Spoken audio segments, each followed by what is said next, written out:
Hello and welcome to the 2020 Master Trader Program Super Performance Workshop. I'm Mark Minervini and I'm here with David Ryan, three-time U.S. investing champion. Hello, Dave. Hello, nice to be here as always. I don't know what is this, number seven years we've done this? I think so. We're on the 11th year of the Master Trader Program, and Dave has been with us for, I think, 7 years now. Yeah. So the first time that Dave and I have done it online, though, so it should be fun, and I think it's going to be exciting. We want to thank our sponsor, MarketSmith, powered by Investors Business Daily, of course, 2020 official sponsor of the Master Trader Program, and also Minervini Private Access. And we're going to go over right now a few things. I want to give you just sort of an overview and let you know how the workshop is going to progress, what to expect. So what we do is we start off from an aerial view, or I should say actually a satellite view. We start from a view from space, if you will, with a really wide perspective and give you a lot of overall perspective on the strategy and also on how we trade the market. And then we start zooming in. As the days go on and as the hours go on, we go to an aerial view, and then we get to an overhead view, and then we zoom down to like a microscopic view, very, very precise, getting right to the day that we buy and sell. And we also work, if you were to look at, say, a chart from left to right. So we start with the beginning of the trend, and then as that trend progresses, we start talking about the chart patterns, and we work to the right side to the buy point until that stock goes up, and then we get to the selling portion, and then we build in the fundamentals underneath, and then talk about risk management. So that's sort of how it progresses, and it also gets it goes from being basic to much more complex. Each day it gets more and more complex. So we'll start off with some basics, and then it gets more and more complex as the workshop progresses. And Mark, maybe let me chime in here with just a few things that I think people should keep in mind is that, throughout this whole workshop, we're laying all this out for you. There's no secrets. There's nothing that we're hiding. These are things that we've used throughout our careers that we've learned along the way. And there is so much information out there on enacting this. I mean, when I started at O'Neill in 1982, he hadn't written the book. The book didn't come out for years later. And it took me about 3 years to really get the hang of all this. And what you've got to do with this, with all this material that you're about to go through, is you're going to have to take this and study it and constantly studying it and work on this, because it's going to take some time. With me, it took it about 2.5 years before I really pieced it all together, and I was right in there at working for William O'Neill.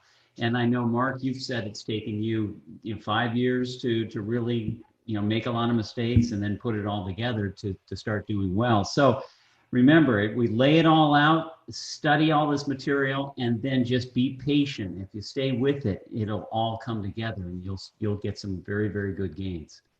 Yeah, and this particular program, I think, is the fastest track to getting you to having everything that you need. But again, even if it shortens it to a year or two, you can't force experience. It takes time to get the experience. And while it took me a long time, it was about 6 years before I started getting profitable. We didn't have what we have today. This access to this information. This is really it's a great time to be a stock trader.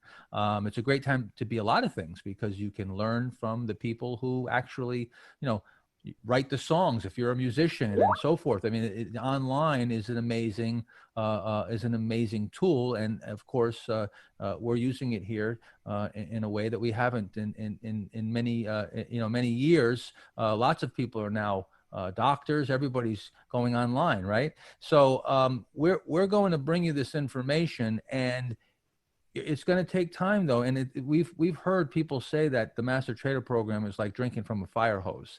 Now, one of the good things about the online version here is that we're going to space it out over a number of days, that we're adding more days and less data just thrown at you in one day. Dave can attest, and he's always saying, please, let's shorten it a little bit because we'll go for 10 hours a day. It's a grueling days. And and there's a lot of information. So we're going to try to space it out a little more and not overwhelm you as much, and be able to have you digest it a little bit better. So I think that's one of the benefits of online. So we'll start off giving you some perspective here, okay? And specific entry point analysis is my strategy, if you will. It's certainly, my entry techniques that I've used for many years successfully. And the real key to professional trading and to trading like someone like myself or David, how we trade, is that we're looking to take, number one, very minimal risk relative to our reward. We're looking to capture relatively large gains to that risk. So managing that risk-reward relationship is really the key. And then being able to do that and do it as often as possible and to turn over your edge maximizes your compounding. And that's how you get bigger returns with less risk, is to be able to turn that edge over as much as possible. And from there, it's selection. It's a selection process. It's trade execution and position management. And we're going to go through all of this over the next several days. Now, there's 5 areas that we're going to cover, and we're going to cover them in very much detail. But there's 5 broad areas. One is categories and catalyst.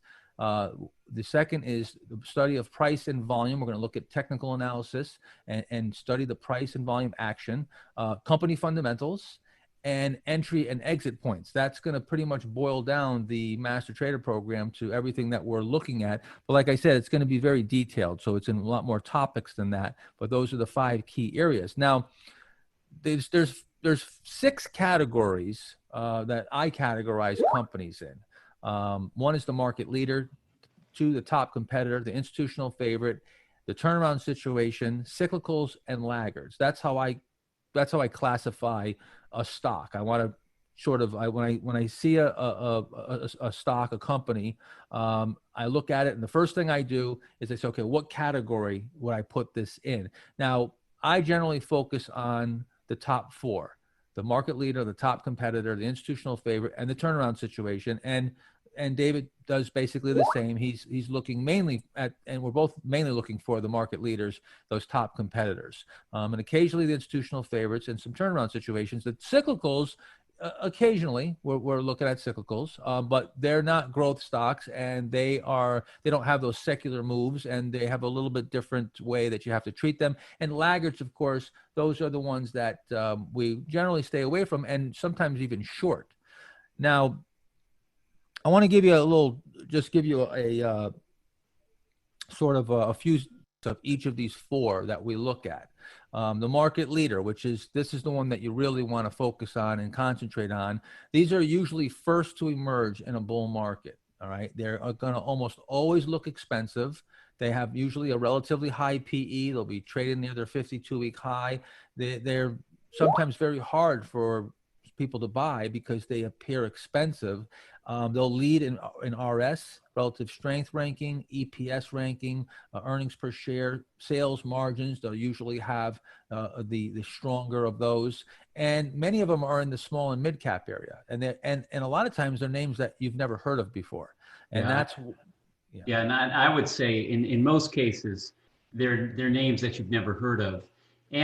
But one thing I know it mentions many of small and mid-cap names. It seems like more and more are companies. We used to look at market caps of under $1 billion would be small, or under 500 million. Now you have these IPOs that are coming out with very, very high capitalizations that turn out to be some big moves. But the other thing I would add when you're looking at all these different categories is that I would say 80% or more of your buying should be in the market leader area, and then, another 10%, or maybe you split those two up a little bit.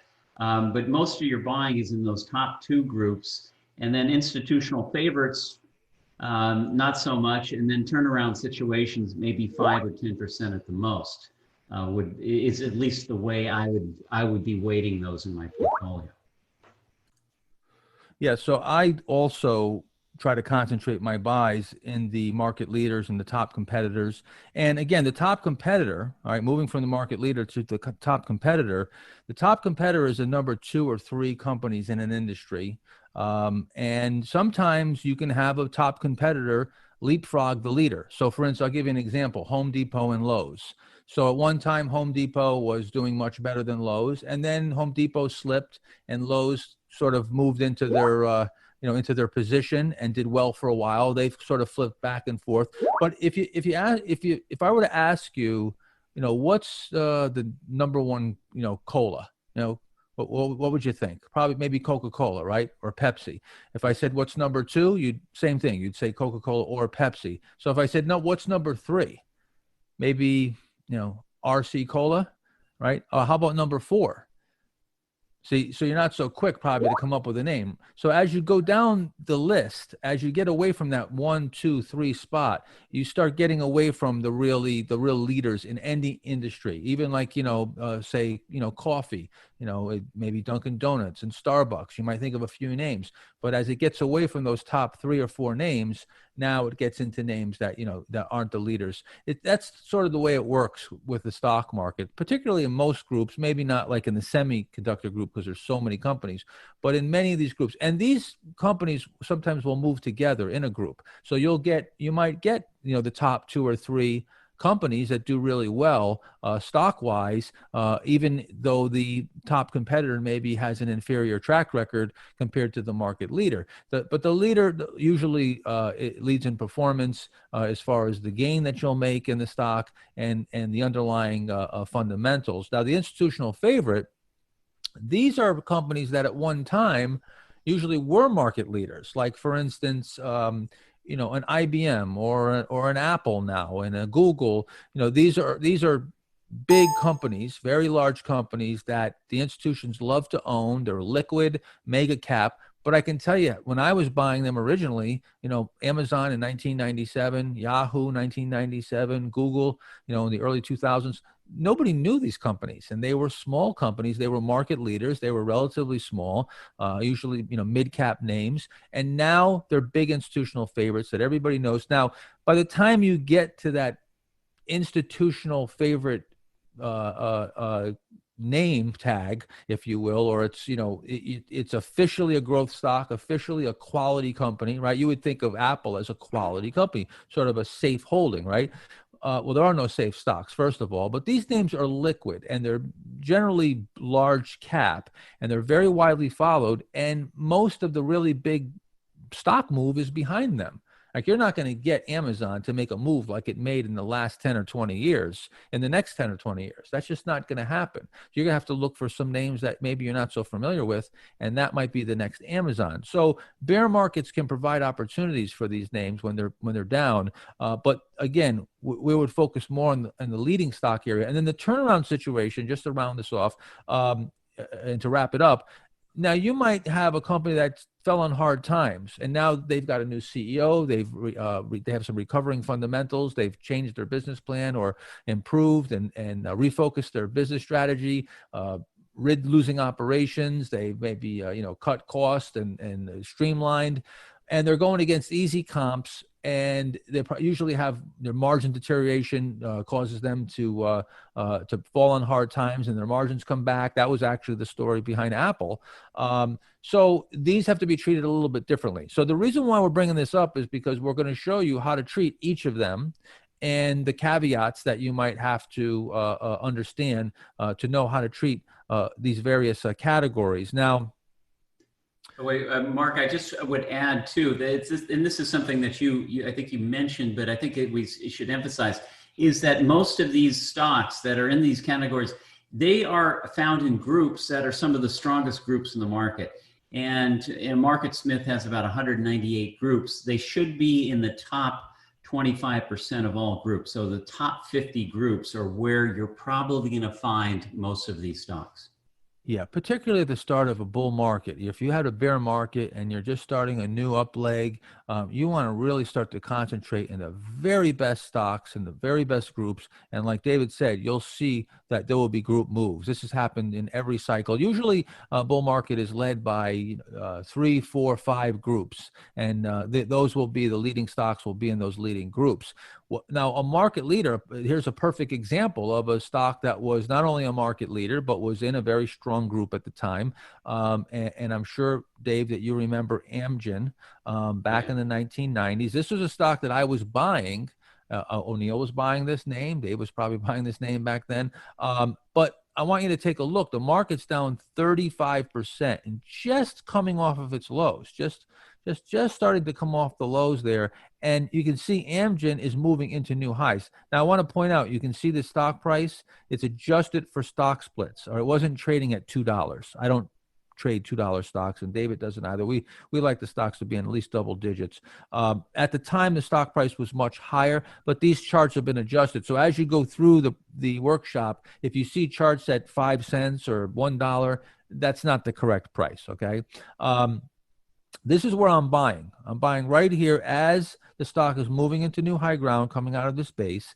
And this stock goes up from this point, goes up 175% in a relatively short period of time. And you can see how many of you got to ask yourself, how many of you would buy a stock that is this high and coming when the market is down 35%. And I could tell you right now, if you remember, Dave, back in 1990, everybody was calling for a 1970 style bear market. It was just oil prices were going up, and we were at the brink of war. The news was just horrible. It was very, very tough to buy here, but I saw a lot of stocks in the healthcare area and technology were coming out of bases and breaking out, and these were the market leaders. This is why they're hard to spot and buy, is because they look expensive, and they usually emerge at a time where you're coming off of a bear market low. It's very difficult to buy at that point. Yeah, and your frame of mind after a bear market's been going on for months, and this is almost, it looks like a year at least on the NASDAQ at this point,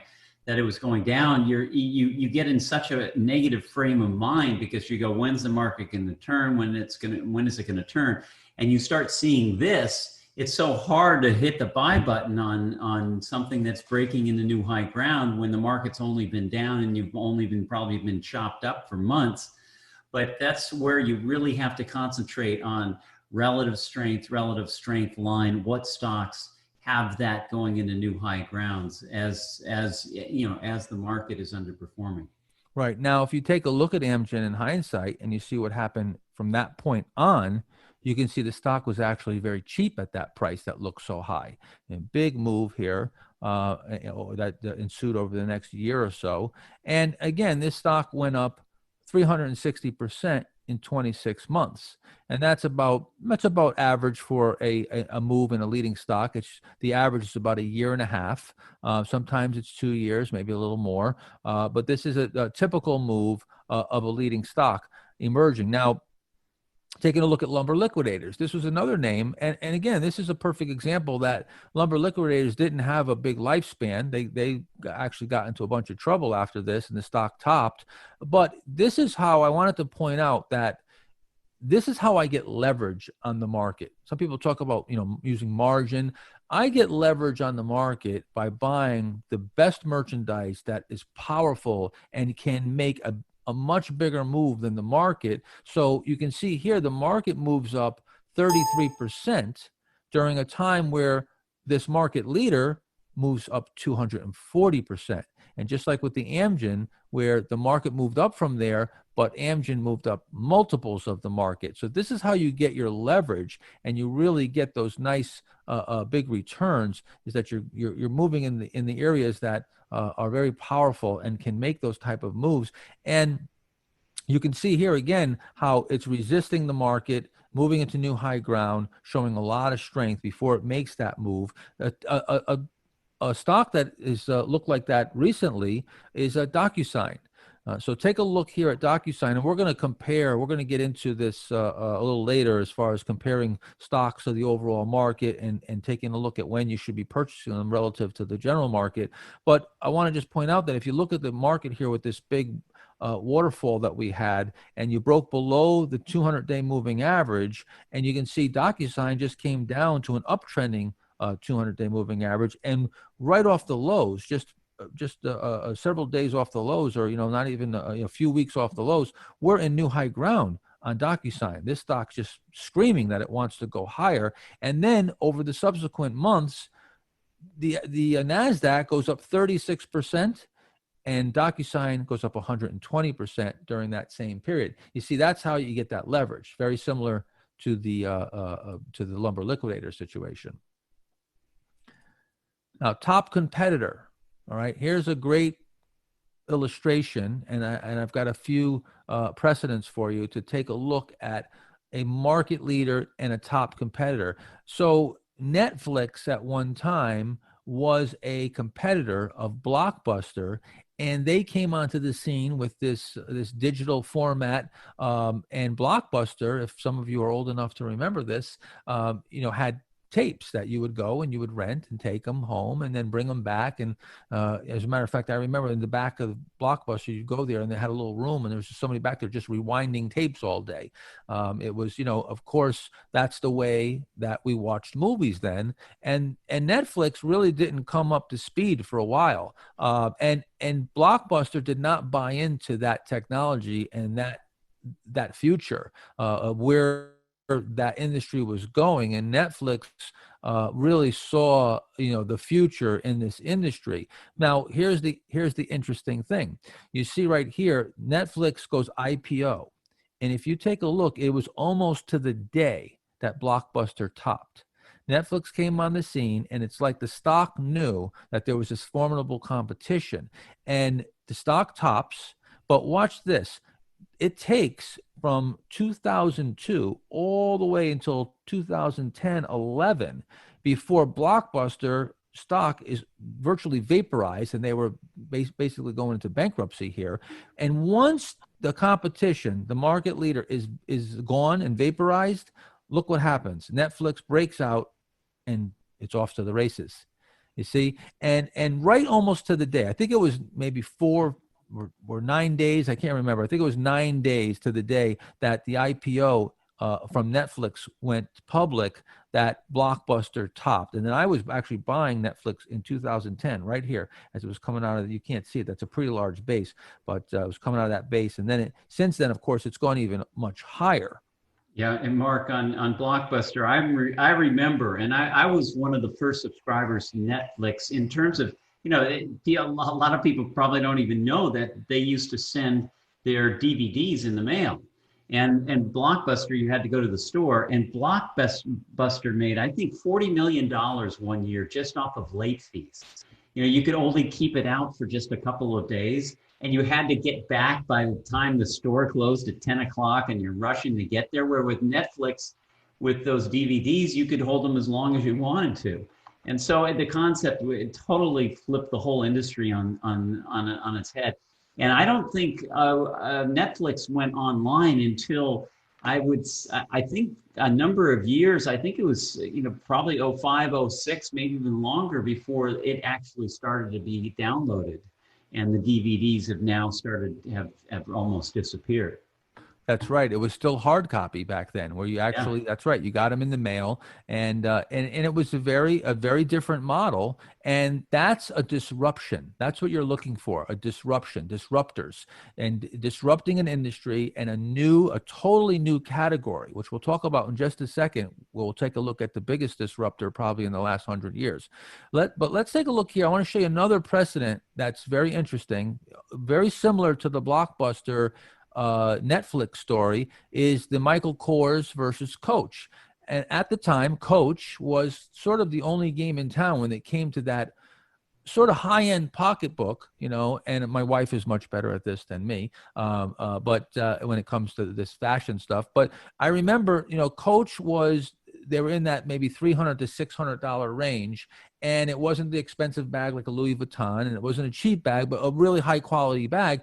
They kind of dominated that industry. There really wasn't much competition there. And then Michael Kors came along, and take a look again, look at the IPO, and just shortly after, Coach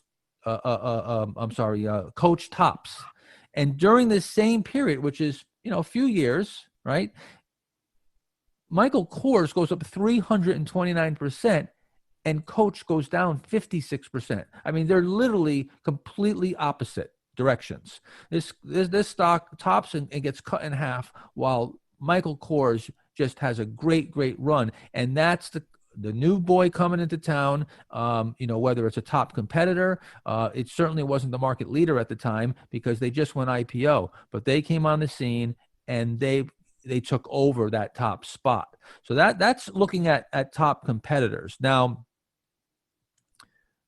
disruption. We're talking about disruption. Amazon has got to be one of the biggest disruptors in the history of the stock market, because they didn't just come in and disrupt one area. They started off that way. They came in and disrupted the book, the book business, which we virtually don't even have. There's not even a bookstore anymore. Almost, I think maybe Barnes and Noble. There's a few left over. Books A Million. Very few bookstores. Although I heard now that Amazon actually opened the bookstore after they vaporized everybody. They're opening bookstores now. I heard it was in Washington and D.C. But not only once they took that area by storm, they moved into almost every retail area. And now, Sears and all the big box companies, and we pretty much buy, everything on Amazon now. So this is a total disruption of across many industries. And again, this is where a competitor comes in, has a new model, a better way, a totally new category, and can be a competitor that turns into a leader and dominates an entire industry. Let's look at the institutional favorite. So the institutional favorite is a stock that has been a market leader to the point where it's made a huge move. It's been going for a long period of time and has grabbed the attention of virtually everybody. Cisco was a perfect example. Cisco had 16 quarters of triple-digit earnings, was one of the biggest winning stocks in a long time. I believe it went up 80,000% from the IPO. I actually bought it. The funny part is I actually bought Cisco off the IPO base and traded it for 5 points. And then it went on to go up 70,000%.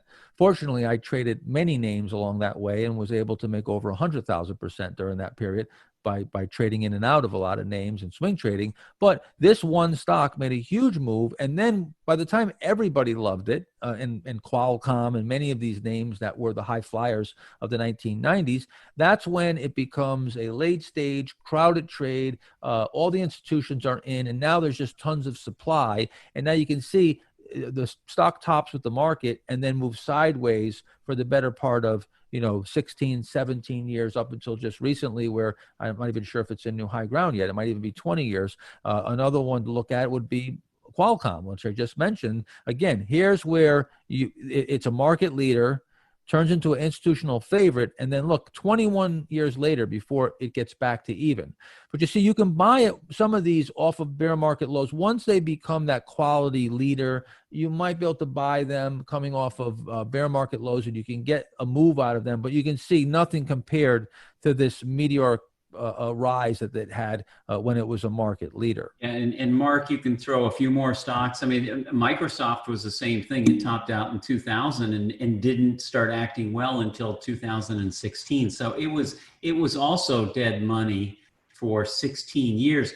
And that's, I think, showing these examples, it's a great point to make that there's a big difference between a great stock and a quality company. I mean, you can buy a blue chip stock and not make money, but you have to have the two have to go together. You want a great stock and a great company. Just because it's blue chip and everybody knows about it might not make it a great stock. And so great stock along with great company is what you want to be invested in. That's right. So by the time you believe it's such a great company, might be the kiss of death. It might be that towards the end of a big move. And again, one of the names that everybody would think of when you start thinking of a big company, $2 trillion company, Apple. And at one time, Apple again was a company that was very unloved, especially prior to, or even by the time we came out with the iPod and iTunes and even the iPhone. You can see that all these technologies were out way before the stock price and the income ever really started growing. The iPhone was out, 2007. iTunes was in 2003 or so, and iPod was released back there. And Steve Jobs had just come back. Barron's did a story on me, and I said I liked Apple, and my punchline was Steve Jobs is back on the job. That was one of my reasons, because, of course, Steve Jobs was an incredible visionary and took that company to an amazing history. Now, again, Apple is known now as the great turnaround, because this was a turnaround situation. You would never think of Apple as a turnaround situation, right? But it was literally almost completely out of business right over in this period right here. And then Jobs came back, and the whole thing got turned around. And we're going to look at that later on, is some of the specifics of what happened with Apple and how it was turned around with profit margins and so forth. But real quick, just want to touch upon cyclical stocks, because cyclical stocks have an inverse PE cycle, an inverse earnings cycle. What happens is, because they move with the economy and they don't make these secular moves, is that it's sort of just the opposite of what you would see with a growth stock. With a growth stock, you want the big earnings, and you with a cyclical stock, it's just the opposite. A lot of times the news is the worst and the earnings are down and the PE is massively high because they're reporting losses, and that's at the bottom of a cyclical swing. And at the top, you'll see earnings look great. The PE is actually low. It looks like it's a better value, and the news is all rosy, and that's when you should be selling. So you sort of have to think about it a little bit differently with cyclical stocks, and of course they're cyclical. They don't make the secular moves, multi-year moves. So I generally stay away from them. If there's a move, maybe gold's moving up, gold stocks will get some leverage from things like that. But the paper, the steel stocks, the precious metal stocks, these are all your cyclical areas. Now, real quick, I always just show this one play that I made that was a commodity play, and again, it's a cyclical type play. Back in the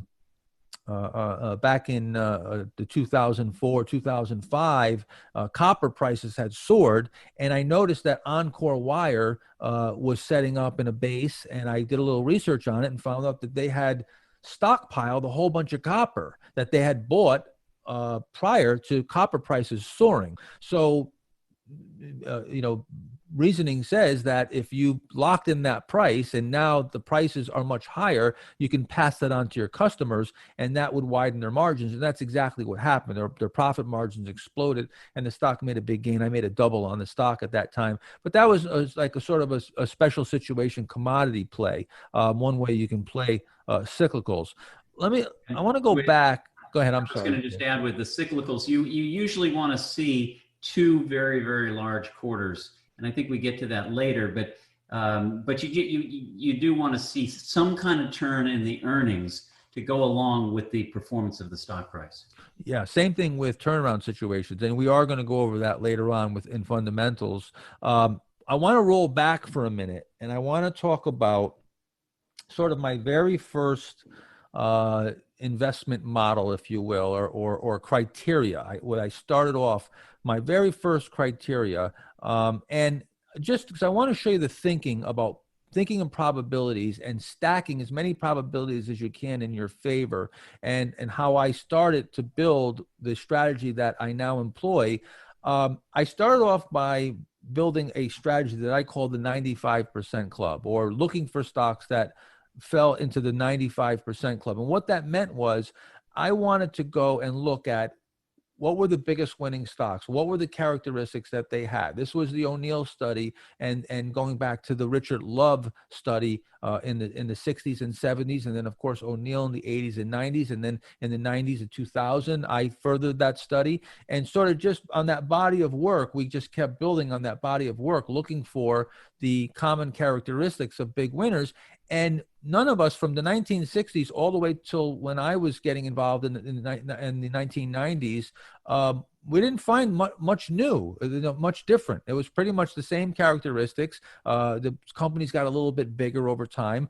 But what I found was 99% of these big winners were trading above their 200-day moving average when they made this big gain. 96% made that gain above their 50-day moving average. 95% of them had relatively small floats. If you went back to 1970, the float was 3 million to 5 million shares outstanding. If you moved forward a little bit into 1980, you moved up to 20 million, and it's 25 million. And then, 10 years later, it was about 25, 30 million. So just a little bit, the companies got a little bit larger, but 95% of them showed some sort of earnings acceleration in the prior quarters.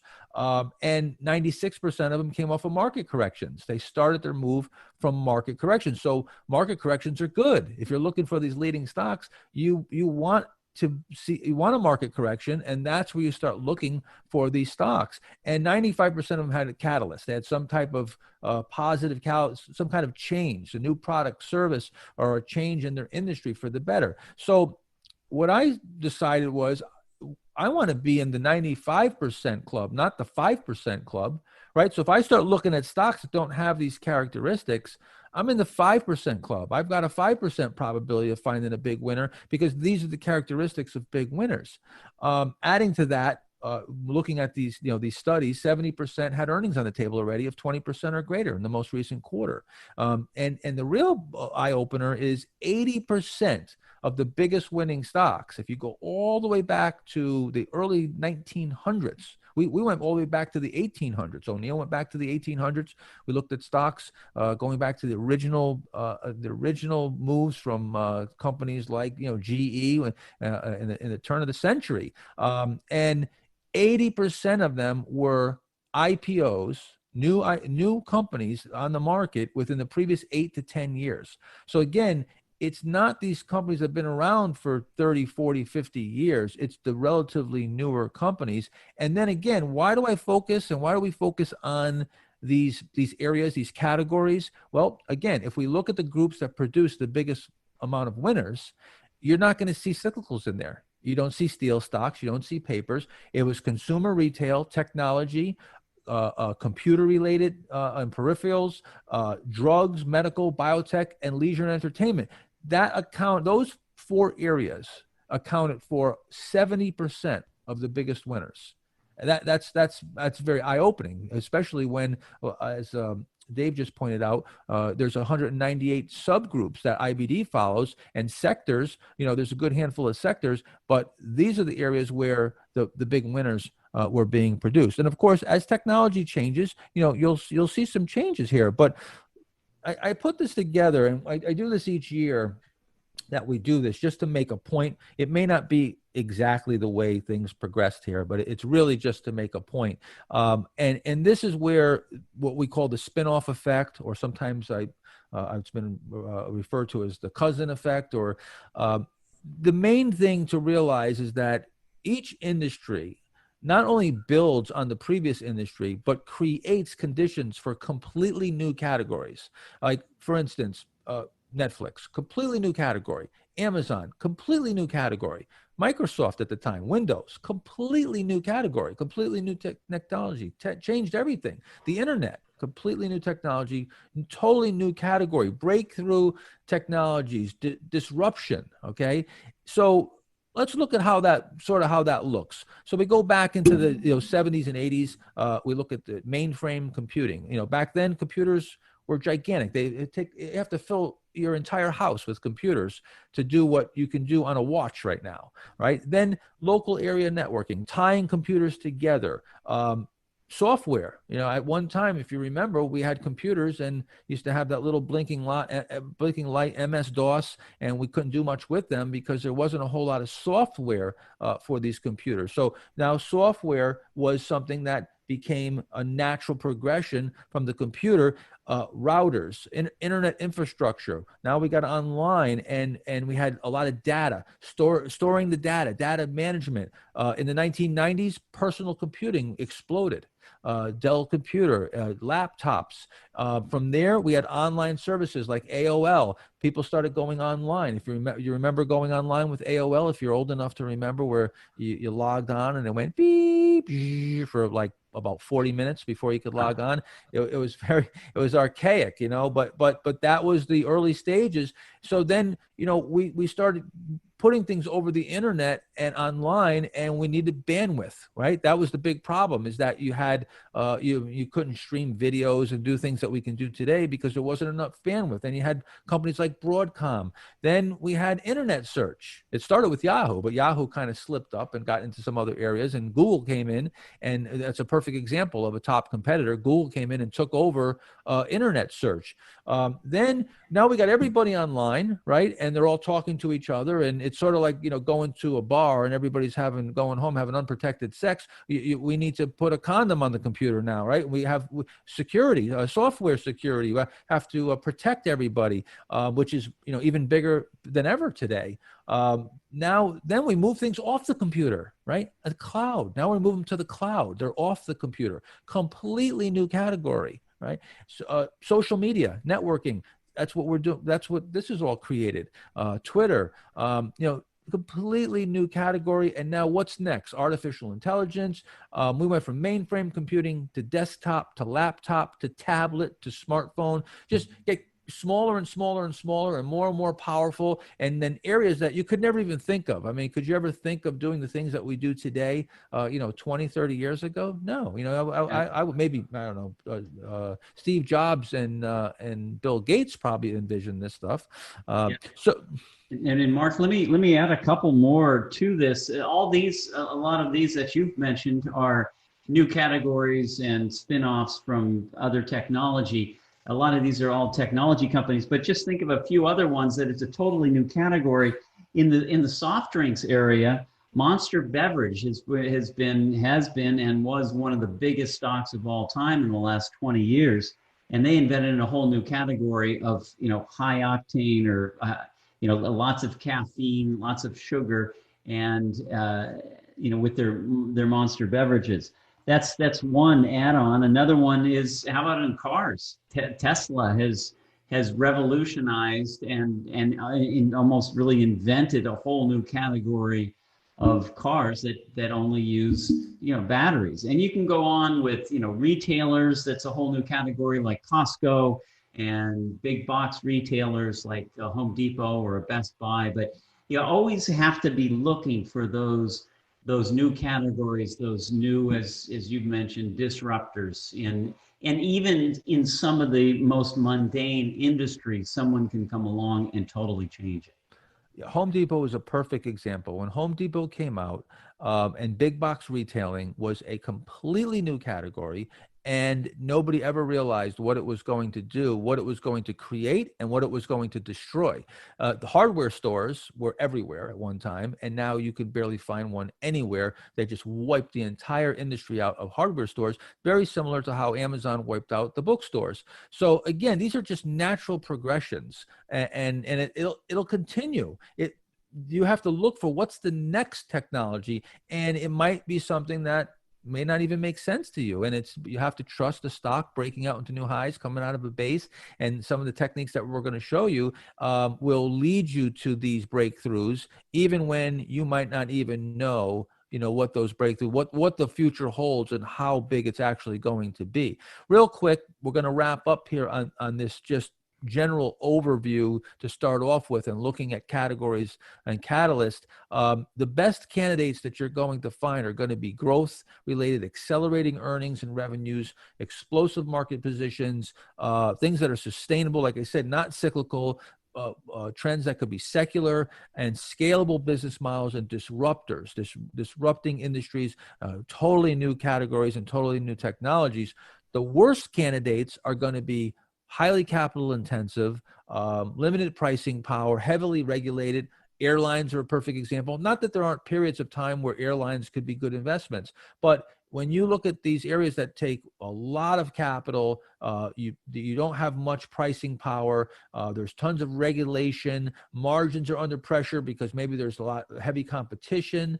If their position is eroding in the industry to some type of new technology, these are the areas that you want to stay away from. Those are your worst candidates. So we're going to get very specific, but as we move on, but we have some more overview, which we're going to come back. We're taking a break right now. We're going to come back with some more from that satellite view. And then we're going to come down to an aerial view and keep zooming until we get, of course, over the coming days where we get to some very specific buy and sell points and get to some really exciting topics. And Mark, if I could add on this, when you look at these best candidates, you are really you're looking at a market of, let's say, 3,000, 4,000, 5,000 stocks, and you want to be finding the best stocks that have these characteristics. So you're taking the whole market and you're bringing it down to, 100 stocks or maybe even 50 stocks or even less than that. And when I worked for William O'Neill,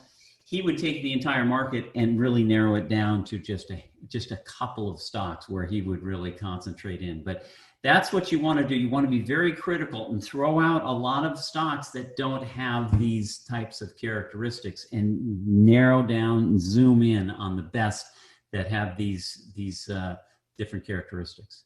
Yep. And we're going to show you exactly how to do that. And we'll be back soon. And we're going to take a break right now. Okay.